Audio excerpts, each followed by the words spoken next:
OnePlus does a wonderful job of over-equipping its phones for the day they are released, which means they stay fast and smooth even 18 months or more, with multiple software updates in the process. The OnePlus 5 still performs really well, with the Snapdragon 835 and an 8GB of RAM, being plenty capable of doing anything you throw at it. Okay, so the OnePlus 5 is available in the used market for less than 20,000 rupees, whereas the OnePlus 6 and OnePlus 6T cost more than 40,000 Indian rupees. So many people have already explained about the specification of these phones, so I'm not going to explain about that in detail. If you take a quick look at the phone, there's the OnePlus logo, the Type-C charger, the power button, the dual camera, and the bezels and the fingerprint sensor. So about the broken display, I did get a pack of tempered glass from Amazon, which was recommended by Amazon, and it was called Case U, and I did go ahead and install it, and this is how it came up, and I'm not at all happy with it. Bruh. What the fuck was that? I was really frustrated. I seriously don't recommend this Case U tempered glass for any phones. Nope.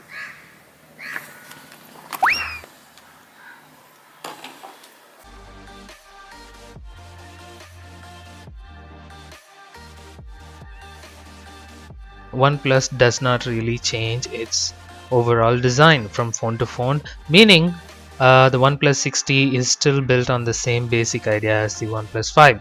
Its hardware isn't much better than the original, that for example you're missing out on the alert slider, and the speaker sounds about the same. The dash charger, well, it's already available on the OnePlus 5. So I don't think anything new is there on the OnePlus 6 or OnePlus 6T. The newer phone is missing an headphone jack, which may be the only reason why I don't like it. And the only place where the OnePlus 5 feels old is in the front, the display.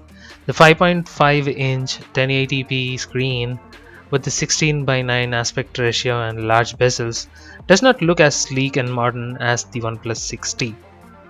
Of course, you have less screen to see and use overall, but the 6T's screen resolution is exactly the same, except it's just a little bit brighter and more colorful.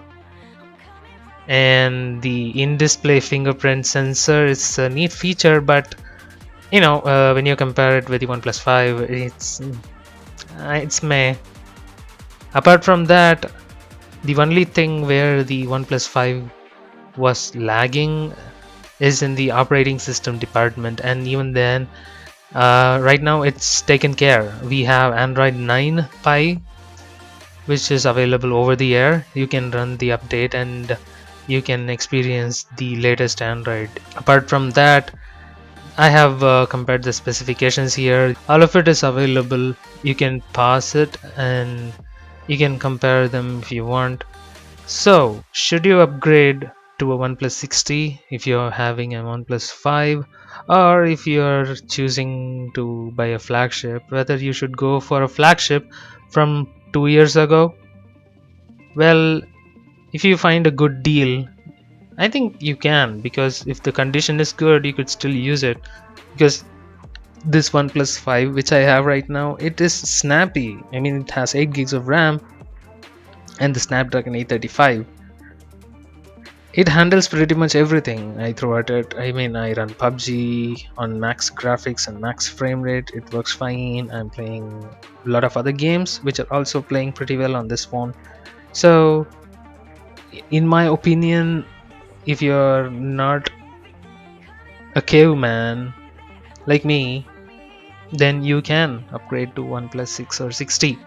But I like the bezel, and I like the headphone jacks which is present on the OnePlus 5, and the amount of cash, you're paying for it is significantly less if you're going to get it from a used market.